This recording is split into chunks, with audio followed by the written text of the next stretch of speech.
Bonjour et bienvenue sur cette émission dédiée aux actualités des risques et du marché assurantiel. J'ai le plaisir d'accueillir l'équipe de Diosiassi. Tout d'abord, évidemment, Florence Loup, qui est directrice générale Yard France au sein de Diosiassi Corporate Solutions. Bonjour Florence. Bonjour, ravi d'être avec vous. Merci. Frédéric, directeur exécutif Analytics, Conseil, Solutions et Placements. Bonjour. Merci. Audrey Bernard, vous êtes directrice exécutive Responsabilité civile et environnement. Bonjour Mathieu. Et nous reviendrons également un petit peu plus tard avec Pierre Deleplanque sur les sujets géopolitiques, qui est directeur exécutif maritime, transport et spécialité. Bonjour Mathieu. Quel panel aujourd'hui pour parler de ce livre blanc, de ces fiches techniques, de ce contenu qui, je crois, Florence, sort pour la 5e ou 6e édition que vous allez bientôt diffuser aujourd'hui. Alors, ce livre blanc, c'est la 6e édition du genre. L'objectif de ce document, c'est véritablement d'apporter les clés de lecture de l'environnement dans lequel on va mener les prochaines sollicitations sur le marché, les prochains renouvellements. C'est une opportunité formidable pour toutes les équipes de mettre en avant leur savoir-faire, leur expertise. Donc, nous démarrons ce livre blanc aujourd'hui avec cette émission, cette interview, finalement, ces regards croisés sur un certain nombre de thématiques qu'on a jugées être les thématiques fortes de cette campagne. Et ensuite, on publiera un certain nombre de fiches techniques sur des sujets plus pointus qui font l'actualité des grands risques. Ces fiches, les équipes y ont mis toute leur énergie, tout leur savoir-faire, mais je crois que c'est surtout l'occasion de reprendre contact avec elles pour en savoir plus. Merci Florence. Oui, j'ai eu l'occasion de parcourir quelques-unes de ces fiches. En effet, c'est dense, c'est précis et on voit bien effectivement que vous maîtrisez votre sujet. On va y revenir dans un instant. Peut-être dans un premier temps, effectivement, on reste avec vous pour identifier les tendances lourdes de ce renouvellement. Encore une fois, vous êtes directrice générale IARD France de Diosiassi Corporate Solutions. Vous englobez les équipes et les différentes spécialités. Quels sont les éléments qui vont, selon vous, rendre cette campagne singulière, cette campagne de renouvellement? La singularité de cette campagne de renouvellement, c'est probablement le fait que la perception des risques n'a jamais été aussi aiguë et sur tous les compartiments dans le même temps, que ce soit sur le plan économique, climatique, technologique, humain ou géopolitique, tous les éléments d'un questionnement global sont réunis. Cette situation, elle vient profondément modifier les stratégies de protection de risque de nos clients, qui sont donc beaucoup plus exigeants cette année, avec des ordres de priorité, de couverture différents de ce qu'ils ont pu souhaiter par le passé. Et dans le même temps, cette situation, évidemment, elle questionne profondément les assureurs dans leur capacité à continuer à assurer les risques existants et surtout à être au niveau sur le défi de l'innovation et de l'accompagnement de cette innovation. Et ces défis sont nombreux, d'autant plus qu'on sort de quelques années d'augmentation des polices quand même, hein, on l'a vu, vos clients l'ont vu. Et en plus, au-delà de cette année, donc de cette période de hausse sur les polices, on a une transformation profonde des risques. L'équipe me disait en préparant cette émission qu'effectivement, on passe d'une philosophie où on regardait le passé pour évaluer les risques à finalement une vision plutôt prospective. Puisque le monde va vite, on change la façon de regarder le risque. Donc, c'est une mutation profonde de votre métier aussi. Absolument. C'est vrai que désormais, le passé ne prédit plus l'avenir et pourtant, c'était quand même la base du modèle assurantiel de façon historique. Si on prend un peu dans les détails d'un point de vue économique, on a une zone d'incertitude extrêmement importante. La Banque mondiale prédit d'ores et déjà une croissance réduite par 2 l'année prochaine, mais on sait qu'à côté de ça, il y a un certain nombre de scénarios beaucoup plus drastiques sur les évolutions à venir. Ça induit des changements, des prises de décision chez nos clients très différentes potentiellement. D'un point de vue climatique, par exemple, on a finalement en parallèle l'émergence de méga-événements et aussi d'événements du quotidien qui prennent des tournures très différentes. On repense à la grêle du mois de juin, c'est probablement pour les assureurs sur le marché français un des événements les plus traumatisants sur le plan des catastrophes climatiques cette année. D'un point de vue technologique, l'accélération de l'innovation rajoute à la complexité d'appréhension des risques par les assureurs et en même temps rend toujours plus compliqué le fait d'accompagner toutes les évolutions dont on a besoin, qu'on parle de nouvelles mobilités, qu'on parle d'énergie verte, par exemple. Et donc là, on voit bien se dessiner un schisme entre les besoins d'une évolution de l'économie et la capacité du monde traditionnel de l'assurance à les accompagner. D'un point de vue humain, on a à la fois le risque de pandémie qu'on a vécu il n'y a pas si longtemps, qui pourrait réapparaître d'une façon différente, et sur un tout autre volet, le phénomène de la grande démission, qui est un élément contributeur extrêmement fort à l'évolution économique et aux contraintes sur les chaînes de production, d'innovation que l'on connaît actuellement. Et enfin, géopolitique, Pierre en reparlera bien sûr beaucoup plus. On avait bien sûr un certain nombre de zones de tension sur les années précédentes, mais on avait toujours eu la chance, si je puis m'exprimer ainsi, qu'elles soient finalement désalignées. Là, on se rend compte qu'on a quand même une multiplication des zones de tension, mais qu'en plus, on a de plus en plus d'alignements malheureux des planètes, avec tout le risque d'embrasement que cela crée, et d'un point de vue économique corollaire, la répartition, la séparation du monde sur des équilibres régionaux très différents de ce qu'on a pu connaître. Tout ça, ça a bien sûr des incidences extrêmement importantes sur nos métiers et sur donc le rôle que nous allons jouer aux côtés de nos clients dans ce moment si singulier. Donc finalement, un état du monde différent, une grille de lecture bien plus complexe, des nuages à l'horizon, on le voit sur bien des aspects. Quel est vous, votre rôle pour aider les dirigeants, les directions des risques, les directions générales, et finalement toute l'entreprise qui est concernée par tous les risques dont vous parliez, à aborder cette période? C'est tout l'objet de l'exercice d'aujourd'hui que de montrer comment on aborde cette situation. Je crois que le premier élément, c'est apporter à nos clients tous les éléments, la grille de lecture pour aborder cette situation-là avec suffisamment d'informations.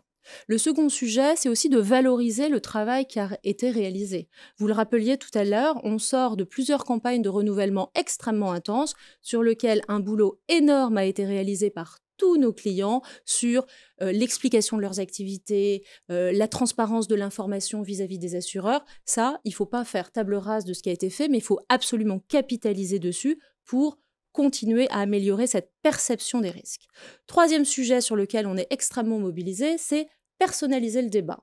On parle par exemple aujourd'hui beaucoup d'inflation, avec des velléités de transmettre cette inflation sur les conditions d'assurance de fait en travers. C'est absolument pas notre politique. Nous, on sera extrêmement attachés à ce que l'inflation soit ramenée à la stricte réalité du client, avec sa politique, sa façon de faire, de manière à ce que ces évolutions-là soient appréhendées au plus juste pour chacun de nos clients. Un point complémentaire, c'est utiliser toutes les opportunités du marché. Dans le moment que l'on vit, c'est sûr, il y a des restrictions d'appétit à certains endroits, mais on voit aussi réapparaître des marges de manœuvre pour des assureurs qui ont publié d'excellents résultats sur ce premier semestre, et d'autre part, l'émergence de nouveaux acteurs qui viennent compléter l'offre au service de nos clients. Et puis, on parle aujourd'hui bien sûr du 1er janvier, mais je crois que le débat ne s'arrêtera pas au 1er janvier, et tout le sujet sera pour nos équipes d'apporter à nos clients toute la palette de services pour continuer à les accompagner sur l'appréhension des risques nouveaux et des solutions qui existent pour couvrir ces risques nouveaux. Merci Florence. Je pense que le marché français a de la chance d'avoir un acteur indépendant capable d'aller dans le monde entier aujourd'hui pour l'accompagner sur ces thématiques et de pouvoir effectivement l'aider à se projeter. Nous allons maintenant poursuivre notre émission et présenter les axes clés donc de ces fiches techniques dont nous parlions, de ce livre blanc de Dieu CSI Corporate Solutions. Donc nous commençons avec Frédéric et Audrey. Frédéric Dureau, donc vous êtes directeur exécutif Analytics Conseil Solutions et Placements, nous le disions. Merci à nouveau d'être avec nous. Est-ce que vous pouvez revenir, là on rentre dans le sujet, sur la partie notamment inflation, remontée des taux, les 3 grandes conséquences qu'auront ces phénomènes pour vos clients, pour le marché, donc la remontée des taux, l'inflation économique? Donc avec grand plaisir. Donc, alors je vais me proposer avec Audrey, avec qui on va partager ce thème de l'inflation, de vous parler plutôt de la partie, comment on dit, first party, ou plutôt dommage. Et donc, effectivement, les 3 grands enjeux de l'inflation en dommage, mais c'est le cas de manière générale en first party, c'est de 3 ordres. Donc, premier ordre, c'est un enjeu arithmétique, on va dire implacable, c'est-à-dire l'augmentation de l'économie de l'assurance, parce que les coûts de réparation augmentent, le coût de l'énergie augmente, le remplacement des équipements, et aussi un impact dans le domaine des pertes d'exploitation, puisqu'en fait les délais de réparation, du fait de la pénurie des équipements, de la pénurie de certains matériaux, certains composants, et le manque à gagner explose. Voilà. Donc ça, c'est l'aspect arithmétique implacable. J'ai envie de dire qu'on ne peut rien faire contre. En fait, si, on peut faire quelque chose contre. Florence a commencé à en parler, j'en parlerai tout à l'heure. Ensuite, il y a le deuxième aspect, l'inflation, on va dire, stigmatise la velléité des assureurs à être exigeants en matière de représentation des risques. Hein, c'est une petite musique que l'on entendait déjà depuis quelques années, qui est d'ailleurs légitime. Les assureurs ont besoin d'avoir des capitaux correctement valorisés, des adresses de risque. Donc c'est le développement des risques systémiques, on y reviendra tout à l'heure, a, on va dire, stigmatisé déjà cela. Mais là, l'arrivée de l'inflation a complètement, on va dire, développé, renforcé l'exigence des assureurs, qui d'une certaine manière est légitime, mais qui n'est pas aussi simple que ça à mettre en œuvre. Et nous serons effectivement très vigilants à la manière dont les assureurs pourront l'exiger, notamment aux sanctions qui peuvent être amenées à appliquer. Voilà. Et troisièmement, l'inflation signifie une crise économique, évidemment. Une crise économique qui se renforce par l'augmentation des taux d'intérêt, qui sont justement des anticorps prévus par le système pour, on va dire, justement, réguler l'inflation. Et cette situation contracte, on va dire, la microéconomie, génère une pression sur les chefs d'entreprise, et donc, de facto, réduit leur marge de tolérance, leur capacité à accepter une augmentation du coût de l'assurance, que ce soit à travers les primes, les rétentions ou même les investissements que les assureurs pourraient demander pour développer la sécurité. Et ça, également, on y reviendra tout à l'heure, le courtier a un rôle à jouer. Audrey, de votre côté, Frédéric l'introduisait, vous allez également nous éclairer sur le sujet. Vous êtes donc, je le rappelle, directrice exécutive RC et environnement au sein de Diocesi Corporate Solutions. Quelle vision vous portez sur cette inflation économique pour votre branche RC, mais également au niveau de l'inflation sociale? Oui, alors effectivement, concernant la branche responsabilité civile, on est impacté, comme les autres branches, par l'inflation économique. Ça va être à la fois en amont des renouvellements, des placements des affaires, puisque un des critères clés en responsabilité civile, c'est le chiffre d'affaires de nos clients.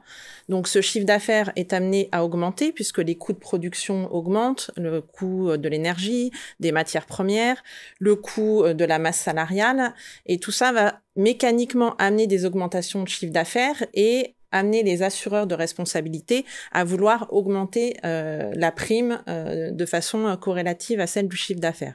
C'est exactement le cas aussi en aval, puisque l'impact sur les sinistres de responsabilité civile va être que ces mêmes coûts de reconstruction pour réparer un dommage matériel ou de perte d'exploitation consécutive à un incident créé par un de nos clients va amener un coût de sinistre, in fine, qui sera plus important.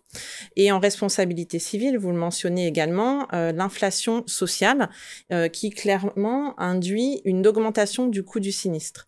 Alors, cette augmentation des coûts des sinistres, elle se manifeste de trois façons. Il y a le coût intrinsèque des sinistres RC, puisqu'on voit que le coût moyen des dommages corporels augmente. Ça va être lié à l'augmentation du coût de la vie. Quand vous avez un domicile à aménager, un véhicule, une assistance via une tierce personne, toute cette inflation va également impacter le coût des sinistres. On le voit sur les sinistres d'intensité. Un exemple parfait, c'est les US. Historiquement, le risque RC a toujours été peu friand des risques nord-américains, mais on voit une explosion des indemnités versées aux États-Unis dans le cadre de class action, de nuclear judgment sur des sujets notamment d'automobile liability. Et puis, on a aussi un effet d'un nombre de dossiers RC qui augmente, puisque nos sociétés occidentales développées qui consomment ne sont plus les seules. On a beaucoup de pays en voie de développement qui ont aujourd'hui des classes moyennes, qui ont cette culture de la consommation et du litige et de la réclamation, qui fait qu'on a un nombre de sinistres en augmentation, et également des postes de préjudice qui se diversifient. Et même en France, où on a quand même toujours un système judiciaire qui lutte contre ce phénomène de judiciarisation, clairement, des juges qui sont plus enclins à reconnaître des postes de préjudice de façon plus large, tels que le préjudice d'angoisse de mort imminente ou le préjudice d'anxiété. Donc, tous ces facteurs contribuent effectivement à cette inflation économique, cette inflation sociale et mécaniquement une augmentation des primes d'assurance. Et Diosiassi et toutes les équipes vont accompagner les clients pour contrer à maxima ce discours des assureurs sur un certain nombre de points. On y reviendra, notamment sur le chiffre d'affaires. Peut-être c'est le moment de rentrer dans le détail. Donc Audrey, je veux dire, heureusement que vous faites des fiches techniques et un livre blanc, parce qu'on vient à l'instant, avec l'introduction de Florence et vous deux, on vient de parler d'énormément de sujets qui sont très impactants à chacun à leur niveau, des sujets français avec des tendances qui nous viennent d'outre-Atlantique. Comment donc savoir, c'est une chose, comprendre ce qui va se passer, ce qui se passe, c'est une chose, anticiper et mettre les bonnes solutions en place, c'en est une autre. Comment est-ce que vous accompagnez vos clients chez Diosiassi sur ces sujets? Frédéric, je te laisse commencer. Très bien, avec plaisir. Donc en fait, par rapport à l'inflation économique, en l'occurrence, pour ce qui est du dommage, il y a plusieurs actions qu'on se propose de mener, qu'on mène déjà d'ailleurs. Premièrement, c'est la pédagogie. C'est qu'en fait, on ne peut pas, comme on dit, nager contre le courant, on ne peut pas faire un déni d'inflation, autrement on serait un courtier ahuri, et il en existe, et nous, en tout cas, on tient à être un courtier sensé, un courtier qui voit la vérité en face, et considérer, balayer d'un revers de manche, je veux dire l'inflation comme certains clients ou certains courtiers peuvent le faire, évidemment, on ne le fait pas. Pour autant, on n'est pas des évangélistes de l'inflation, on n'est pas un acteur procyclique, on est aussi là pour trouver des solutions, on est là pour s'adapter, on va dire, à un milieu turbulent.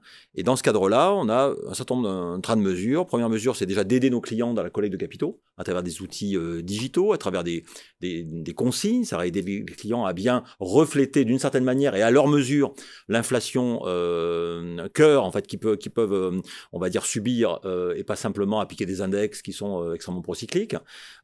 Ensuite, c'est négocier. Un courtier, il est là pour négocier, quoi. Donc, négocier à la fois, on va dire, un maintien d'acquis contractuel, parce que certains assureurs peuvent être tentés d'intégrer des clauses qui peuvent être un peu bloquantes, on va dire. Adapter les garanties aussi, parce que l'inflation fait naître des risques supplémentaires, donc sur lesquels il est nécessaire d'adapter certaines garanties. Et ensuite, c'est vraiment travailler sur, et Florence l'évoquait, des amortisseurs à l'inflation. C'est-à-dire qu'en fait, l'idée, c'est vraiment, notamment pour les bons risques, les risques de qualité, d'un point de vue prévention, d'un point de vue statistique, faire en sorte qu'on n'ait pas, on va dire, le syndrome du fromage et dessert, c'est-à-dire qu'on ait à la fois une inflation et ensuite une queue de majoration tarifaire. Donc nous, c'est fromage, et puis si possible, un fromage plutôt doux, c'est-à-dire, voilà. Très bien, on souhaite à vos clients, effectivement, que vous arriviez à leur trouver le fromage. Un emmental, peut-être. Voilà. Par exemple, on comptait 18 mois. Voilà, c'est très bien. Parfait. Florence, peut-être sur ce sujet, est-ce que, du coup, vous voulez revenir... Pour faire tout ça, il faut avoir une bonne relation également avec les assureurs. Comment est-ce que vous entretenez cette relation? Comment est-ce que vous êtes un partenaire dans la durée de ces assureurs, ces contreparties de vos clients? Aujourd'hui, Diosiassi est le premier courtier français. On place en IARD à peu près 3 milliards de primes sur le marché. Alors c'est vrai que ça nous donne un poids vis-à-vis des assureurs. Après, je crois qu'il ne faut pas être naïf et s'imaginer que parce qu'on a du poids, on obtient des choses différentes. On obtient des choses différentes parce qu'on a des équipes extrêmement expertes, extrêmement proches des clients, qui font tout ce travail d'anticipation, d'accompagnement que décrivaient Audrey et Frédéric à l'instant. Et c'est bien la combinaison de la transparence aux côtés de nos clients et de l'expertise des équipes qui fait qu'on obtient de beaux résultats avec des assureurs. Après, c'est vrai que pour un assureur aujourd'hui pris dans un contexte d'un cadre réglementaire compliqué, d'une complexification des chaînes de décision, eh bien, il faut aussi être là et mettre de l'huile dans les rouages pour s'assurer que les choses se passent bien et qu'on mette tous les éléments alignés pour obtenir la meilleure décision dans les meilleurs délais. Parce que je crois fondamentalement que un des facteurs de succès de cette campagne, ce sera véritablement l'anticipation et la gestion des délais. On est dans un moment où il va falloir faire beaucoup de choses. Le plus tôt on avance, le plus de chances on se donne d'avoir le meilleur, la meilleure des solutions possibles pour les clients. Vous l'aurez compris, donc ne reportez pas à plus tard le lancement du process pour cette campagne de renouvellement. Merci Florence. Peut-être que nous pouvons continuer rapidement, toujours avec vous Frédéric et Audrey, les risques systémiques. Donc, qu'on avait évoqué au titre de 3 principaux, la supply chain, le cyber, le changement climatique. Est-ce que vous pouvez nous parler un petit peu de ce sujet-là en quelques minutes, puisque je vois que le temps passe? Alors, rapidement, effectivement, donc Déjà, on peut se poser la question de qu'est-ce qu'un risque systémique. Alors, ne vous inquiétez pas, je ne vais pas vous passer une demi-heure à l'expliquer. En fait, c'est tout simplement en fait, un type d'événement qui a un impact large dans l'espace et ou dans le temps. Voilà, on peut le définir comme ça. Et donc, c'est-à-dire que la traduction, en fait, en matière assurantielle, c'est que cela va choquer, impacter les portefeuilles des assureurs et des réassureurs de manière importante. On parle d'événements, pour ce qui est du dommage, de l'ordre du milliard, pour certains événements, par exemple, de rupture de supply chain, comme il y en a eu dans le secteur automobile ces dernières années. On parle également de plusieurs milliards d'euros quand on parle, par exemple, de la violence politique, notamment les grèves-émeutes, comme il y a pu avoir au Chili, en Colombie, en Afrique du Sud. Et on parle de plusieurs milliards, mais plusieurs dizaines de milliards, quand on parle d'événements naturels critiques. Florence parlait des phénomènes inédits de grêle pour ce qui est de la France du mois de juin dernier, donc avec près de 4 milliards d'euros de pertes assurées, ce qui est colossal. Mais on pourrait parler ensuite à l'échelle mondiale des grands événements comme, c'est tout chaud, Yann, donc, dans le sud-est des États-Unis, on parle, un article qui est sorti ce matin, de environ 25 à 40 milliards, voire même plus, ce qui est absolument colossal, ce qui est un des plus impactants cyclones, même événements naturels de l'histoire. On est dans les 5 plus importants. Voilà. Donc, on pourrait parler de Ida l'année dernière, il y a exactement 1 an, plus de 30 milliards également, etc. Donc là, on est sur des phénomènes qui sont effectivement ravageurs pour les portefeuilles et qui amènent effectivement de la volatilité. Et la volatilité, mais je pense que c'est comme ça en RC également, est le plus grand ennemi aujourd'hui des assureurs et le plus grand défi pour les courtiers. Oui, merci. En responsabilité civile, on est impacté finalement par le même type d'événement. Typiquement, la pandémie a impacté toutes les branches d'assurance, y compris la responsabilité civile. On a vu fleurir des clauses d'exclusion standards et appliquées en travers sur tous les portefeuilles. On parlait des événements climatiques. De la même façon, c'est vrai que le premier réflexe, c'est de penser impact en dommages, mais il y a aussi un impact en responsabilité civile. Les feux de forêt. On a plusieurs de nos clients qui sont impactés et recherchés pour ne pas avoir mis en œuvre toutes les mesures de protection, toutes les mesures de prévention. Donc c'est vrai que dans ce contexte économique très tendu et dans cette culture de la réclamation et d'aller chercher de l'argent, le deep pocket à l'américaine, on va aller rechercher en responsabilité civile nos clients pour tout un tas d'événements. On a parlé du cyber et depuis quelques années de ce mantra des assureurs de vouloir objectiver les garanties entre les polices cyber, le first party, le third party. Donc là aussi, on voit que les assureurs peinent sur le sujet à visualiser leur cumul et sont dans une approche de restriction de garantie. Donc là-dessus, à nous d'aller, avec le soutien des clients, expliquer chaque risque, l'objectiver, analyser très clairement les frontières entre les programmes d'assurance pour lutter contre ce cycle qui, en réaction à ces événements qui sont importants et qui sont pas négligeables, mais en tout cas, d'adapter les couvertures d'assurance et ne pas, à contrario, vider les contrats de toute garantie et de toute substance. Et on voit bien que là encore, ce positionnement de Diosiassi, de sur-mesure, de travail au plus proche de ses clients, de pédagogie du complexe un petit peu effectivement dans le milieu de l'assurance évidemment, doit évidemment vous aider à accompagner vos clients au mieux. Très rapidement peut-être nous passons au risque géopolitique puisque nous parlons de structurel, passons au conjoncturel, le conflit Russie-Ukraine et les risques géopolitiques en Europe comme dans le monde. Pierre Deleplanque, vous êtes directeur exécutif maritime, transport et spécialité. Vous êtes directement impacté par ce genre de conflit. Qu'est-ce que vous pouvez nous dire effectivement sur les conséquences directes, concrètes du conflit russo-ukrainien en termes de sinistralité? Bien sûr. Alors les impacts ont été différents suivant les marchés. Il est encore un peu tôt pour avoir un décompte précis des pertes, mais les premiers chiffres circulent depuis quelques mois. Et sur le marché d'assurance maritime et transport, les pertes devraient s'élever à plusieurs centaines de millions et la réouverture des ports ukrainiens a permis d'éviter un sinistre majeur. Sur le marché des risques politiques et de la violence politique, l'impact sera plus important. Les chiffres qui circulent sont dans une fourchette de 3 à 5 milliards. Et enfin, le marché qui a subi le choc le plus important, c'est le marché aviation, avec un sinistre potentiel qui est supérieur à 10 milliards suite à cet événement qui a consisté pour les autorités russes à confisquer toute la flotte, on parle d'environ 500 aéronefs qui ont été réimmatriculés par les autorités russes. Donc des chiffres très significatifs. Donc on voit donc des impacts évidemment sur la partie transport, mais vous me parliez également de conséquences indirectes. Alors quelles sont-elles et qu'est-ce que ça veut dire pour vos clients? Alors, absolument. Les conséquences, bien en tête les conséquences. On a évoqué les conséquences pour les assureurs. Maintenant, les conséquences concrètes pour les assurés. Il y a eu une réaction immédiate suite au déclenchement des hostilités. Ça a été les résiliations des garanties risque de guerre sur les polices d'assurance corps de navire ou sur les polices d'assurance marchandises transportées. Les assureurs ont réinstauré au bout de quelques jours, ont donné la possibilité aux assurés de racheter ces garanties, mais naturellement avec des augmentations de tarifs même très conséquentes, puisqu'on parle de facteurs multiplicateurs entre 20 et 100, suivant les zones dans lesquelles les marchandises ou les navires se déplaçaient. Pour vous donner un exemple, dans la zone d'exclusion du Joint War Committee, donc la zone qui est autour, on va dire, de la péninsule de Crimée, les taux sont passés de 0,01% à 1%, donc c'est fois 100. Ailleurs en mer Noire, on est plutôt sur une multiplication du taux par 20. Même chose en mer Baltique, dès qu'un navire va toucher un port russe, même si la mer Baltique n'est pas considérée aujourd'hui comme une zone à risque, mais le simple fait de toucher un port russe, par les risques de saisie, de confiscation qu'il entraîne, pousse les assureurs à réclamer ce genre de surprime.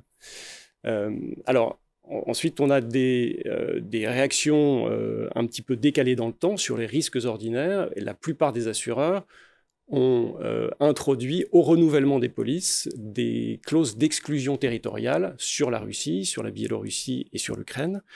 Et c'est la même chose sur les polices d'assurance risque politique et violence politique. Donc voilà, des réactions immédiates et des réactions un peu plus tardives dès que les conditions du contrat permettaient aux assureurs de réagir. Un mot peut-être sur les impacts au niveau des crises sociales et des tensions sociales que cela implique? Alors ça a déjà été évoqué par mes collègues, mais évidemment la crise ukrainienne, avec ses impacts en termes d'augmentation du prix de l'énergie et de la perturbation de la supply chain, surtout pour l'acheminement des matières premières alimentaires, va mettre sous tension des économies qui sont déjà fragilisées, avec, on peut le craindre, son corollaire d'émeutes, de mouvements populaires et de destruction matérielle. Donc là, les assureurs s'attendent à une année 2023 assez agitée, et se prépare à des augmentations tarifaires assez significatives, hélas. Peut-être Florence, avec Pierre en conclusion, comment Dieu-Siaci sur ces sujets là aussi complexes, comment est-ce que vous arrivez à accompagner, à donner un petit peu d'air à votre clientèle, à vos clients? Alors là encore, je pense qu'il faut avoir une approche différente suivant les marchés. Toujours dans le domaine dont je m'occupe, en assurance maritime, donc pour l'assurance des navires, la clé d'un renouvellement réussi, c'est d'aller chercher la capacité partout dans le monde. Pas uniquement en Europe continentale, mais en Grande-Bretagne, en Asie ou en Norvège, de manière à trouver les meilleurs compromis possibles. En assurance marchandises transportées, il faut repérer le bon appériteur, celui qui ne va pas aller au-delà de l'application des sanctions. Parce que certains assureurs, pour des raisons éthiques, imposent parfois des contraintes qui vont au-delà des sanctions légales. Ce qui peut rendre l'assurance des opérations souhaitées par les assurés compliquée à couvrir. En assurance violence politique, c'est la rareté de la capacité pays par pays qui va faire la difficulté. Et donc là, il faut prendre le maximum d'élan pour préparer son renouvellement, car les premiers à se présenter sur le marché seront les premiers servis. Et puis enfin, en aviation, c'est un peu comme en assurance corps de navire, c'est vraiment l'accès multi-marché sur les différents fournisseurs de capacités partout dans le monde qui permettra de réaliser des placements dans les meilleures conditions possibles. On passe peut-être à la conclusion, si vous le voulez bien. Merci encore pour ces éclairages. N'hésitez pas à retrouver dès aujourd'hui les fiches techniques qui sont disponibles sur le site Dieu-Siaci. Florence, au-delà de cette campagne de renouvellement et de ces enjeux, on en a encore d'autres qui sont là et qui sont présents pour toutes les industries. La RSE, les indicateurs de performance extra-financière. Ces sujets également impactent vos marchés et vos clients. Bien sûr, c'est vrai qu'on a choisi aujourd'hui de se focaliser sur ce 1er janvier parce que c'est une date importante et que cet alignement des intérêts et des intentions avec nos clients était extrêmement important. Mais je crois qu'on est effectivement au début d'un nouveau cycle avec énormément de nouveaux domaines d'application de notre collaboration pour soutenir l'innovation technologique, la transition RSE dont on parle énormément. Et je crois que le courtier DioCSI possède tous les outils pour accompagner ses clients dans ce nouvel univers de risque. Des équipes expertes, on l'a vu, une capacité d'atteinte mondiale, comme Pierre le rappelait à l'instant, qui est extrêmement importante, qui nous permet de façon précise d'aller chercher le meilleur dans chacun des marchés, des services associés avec des actuaires, des préventeurs, mais aussi des outils informatiques qui doivent nous permettre désormais de passer moins de temps à aller chercher de la donnée et plus de temps à l'analyser, à nous permettre de prendre les bonnes décisions. Et c'est véritablement tout notre enjeu pour l'avenir. Et je crois que nous abordons tous autour de cette table cet avenir avec beaucoup d'enthousiasme, beaucoup d'opportunités aux côtés de nos clients. Et on vous suivra donc dans les prochaines semaines et les prochains mois. On refera un point du coup effectivement dans quelques semaines, quelques mois pour suivre cette campagne, parler de tous ces sujets.